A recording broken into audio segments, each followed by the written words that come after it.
बोलो जयकारा बोल मेरे श्री गुरु महाराज की जय। बोलो साचे दरबार की जय। बोलो श्री सतगुरुदेव भगवान की जय।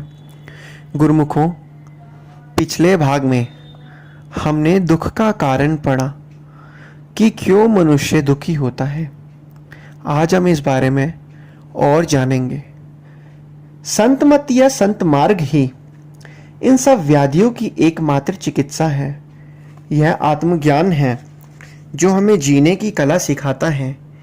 यह उन उच्च कोटि के संतों का दर्शन है जिन्होंने स्वयं जीवन की समस्याओं पर प्रभुत्व प्राप्त कर लिया है और जो अन्य जीवों को भी मानसिक शांति प्राप्त कराने के मार्ग में निर्देश करने में समर्थ है, अर्थात अन्यों का मार्गदर्शन भी कर सकते हैं।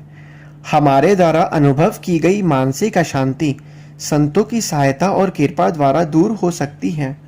हमारे दुख का एक अन्य कारण है हमारा नैतिक पतन या हमारे जीवन की नैतिकता का पतन।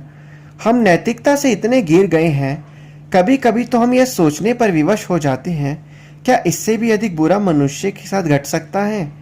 पारस्परिक प्रेम, बड़ों के प्रति आदर सम्मान स्नेह, छोटों के प्रति दया और अध्यापकों व गुरुजनों के प्रति आदर आदि सभी नियम भुला दिए गए हैं।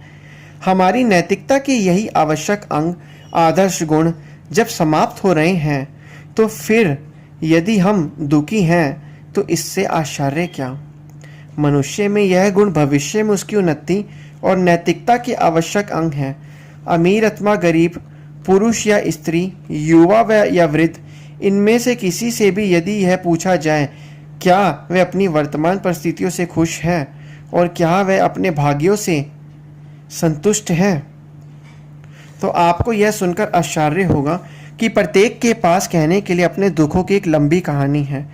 क्योंकि संतोष का स्थान लालच ने, प्रेम का स्थान घृणा ने, स्नेह का स्थान कलह ने, करुणा का स्थान क्रूरता ने ले लिया है। यह सब आत्मा के प्रति अज्ञानता के कारण है। जब तक हम विरोधी शक्तियों, काल और माया के अधीन हैं तथा इंद्रियों के रसभोगों के प्रलोभन में फंसे हुए हैं, तब तक मन की शांति और आनंद प्राप्ति के बारे में सोचना भी व्यर्थ है। शांति और आनंद के महल का निर्माण तो अपने मन से दुर्भावनाओं को खदेड़ कर ही किया जा सकता है। यद्यपि यह काम अत्यंत कठिन है, तथापि आत्मा के मालिक सद्गुरु की सहायता तथा आशीर्वाद से यह कार्य पूरा हो सकता है। नैतिक शिक्षा और आचरण के मूल सिद्धांत पर जोर देते हुए एक अन्य संत का भी कथन है, हम उसके कितने कृतज्ञ होते हैं जिसके हाथों हम थोड़ा सा कुछ प्राप्त करते हैं। माता पिता और अध्यापक अपने बच्चों और शिक्षाओं के सदाचार और नैतिक गुणों की शिक्षा तो देते हैं, परंतु यह खेत की बच्चों को विकास के लिए प्रारंभिक वर्षों में आध्यात्मिक शिक्षा नहीं दी जाती। उनके प्रशिक्षण में इससे बड़ी भूल और क्या हो सकती है कि वह परमात्मा के प्रति अज्ञानी ही रहते हैं, जो कि संपूर्ण अच्छाइयों और गुणों का सूत्र है और सब वरदानों का भंडार है, अर्थात सब कुछ देने वाला है। जब ऐसी भूल हो जाती है तो जीवन उलझनों और भ्रांतियों से परिपूर्ण हो जाता है। सद्व्यवहार और नैतिकता का पतन हो जाता है। यह अभिभावकों का कर्तव्य है कि वे अपने बच्चों को ईश्वर तथा अध्यात्म विषयक शिक्षा दें ताकि उनका जीवन के मूल्यों के प्रति स्वस्थ वैचारिक विकास हो सके, उनमें श्रेष्ठ जीवन की नींव पड़ सके।